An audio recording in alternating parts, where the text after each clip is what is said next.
আজি মহামান্য উচ্চতম ন্যায়ালয়ত ৱাকফ আইন 2025 শুনানি আছে। যোৱাকালি উচ্চতম ন্যায়ালয়ৰ মহামান্য মুখ্য বিচাৰক ডাঙৰীয়াই দায়িত্বভাৰ লৈছে আৰু আজি ৱাকফ আইনৰ শুনানি আছে। আমি আশা কৰিম যে নতুন মুখ্য ন্যায়াধীশ ডাঙৰীয়াই ভাৰতবৰ্ষৰ মুছলমানসকলৰ কাৰণে ন্যায় দিব, ইনসাফ দিব আৰু মুছলমানৰ যি সম্পত্তি আছে সেয়া ৰক্ষণাবেক্ষণ কৰাত তেওঁৰ ৰায় আহিব। মুছলমানৰ ঈদগাহ সম্পত্তি, কবৰস্থানৰ সম্পত্তি, মছজিদৰ সম্পত্তি, মাদ্ৰাছাৰ সম্পত্তি যাতে কোনেও হস্তক্ষেপ কৰিব নোৱাৰে, তাৰ কাৰণে মহামান্য উচ্চতম ন্যায়ালয়ত মুছলমানসকলৰ স্বাৰ্থত ৰায় দিব বুলি আমি ধাৰণা কৰিছোঁ। কিয়নো বিজেপি চৰকাৰ অহাৰ পিছৰ পৰাই মুছলমানসকলে কি খায়, কি পিন্ধে, ক'ত নামাজ পঢ়ে, কি কৰে নকৰে, তেওঁলোকৰ কাম হৈছে, তেওঁলোকৰ এজেণ্ডাই হৈছে মুছলমানসকলৰ পিছফালে লাগি থকাটো। গতিকে মহামান্য উচ্চতম ন্যায়ালয়ে এই ক্ষেত্ৰত ৰায় দিব আৰু বিজেপি চৰকাৰ হাৰিব।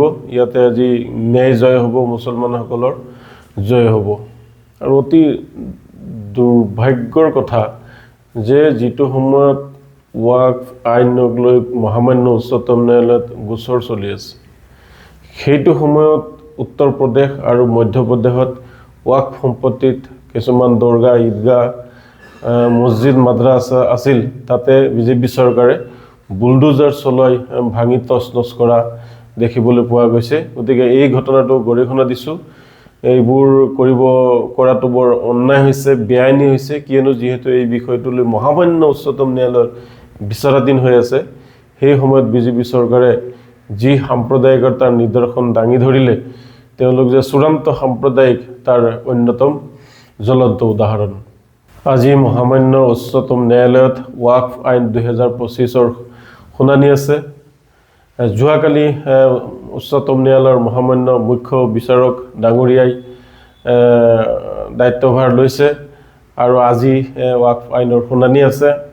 আমি আশা কৰিম যে নতুন মুখ্য ন্যায়াধীশ ডাঙৰীয়াই ভাৰতবৰ্ষৰ মুছলমানসকলৰ কাৰণে ন্যায় দিব, ইনসাফ দিব আৰু মুছলমানৰ যি সম্পত্তি আছে সেয়া ৰক্ষণাবেক্ষণ কৰাত তেওঁৰ ৰায় আহিব।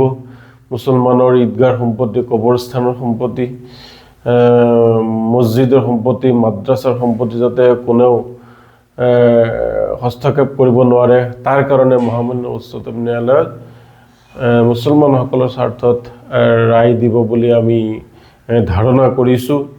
কিয়নো বিজেপি চৰকাৰ অহাৰ পিছৰ পৰাই মুছলমানসকলে কি খায়, কি পিন্ধে, ক'ত নামাজ পঢ়ে, কি কৰে নকৰে, তেওঁলোকৰ কাম হৈছে, তেওঁলোকৰ এজেণ্ডাই হৈছে মুছলমানসকলৰ পিছফালে লাগি থকাটো।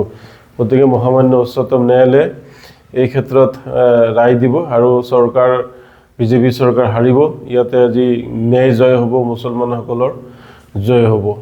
আৰু অতি দুৰ্ভাগ্যৰ কথা যে যিটো সময়ত ৱাকফ আইনক লৈ মহামান্য উচ্চতম ন্যায়ালয়ত গোচৰ চলি আছে, সেইটো সময়ত উত্তৰ প্ৰদেশ আৰু মধ্যপ্ৰদেশত ৱাকফ সম্পত্তিত কিছুমান দৰগাহ, ঈদগাহ, মছজিদ, মাদ্ৰাছা আছিল।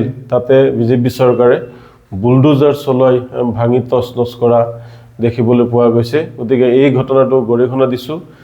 এইবোৰ কৰাটো বৰ অন্যায় হৈছে, বেআইনী হৈছে। কিয়নো যিহেতু এই বিষয়টো লৈ মহামান্য উচ্চতম ন্যায়ালয়ৰ বিচাৰাধীন হৈ আছে, সেই সময়ত বিজেপি চৰকাৰে যি সাম্প্ৰদায়িকতাৰ নিদৰ্শন দাঙি ধৰিলে, তেওঁলোক যে চূড়ান্ত সাম্প্ৰদায়িক তাৰ অন্যতম জ্বলন্ত উদাহৰণ।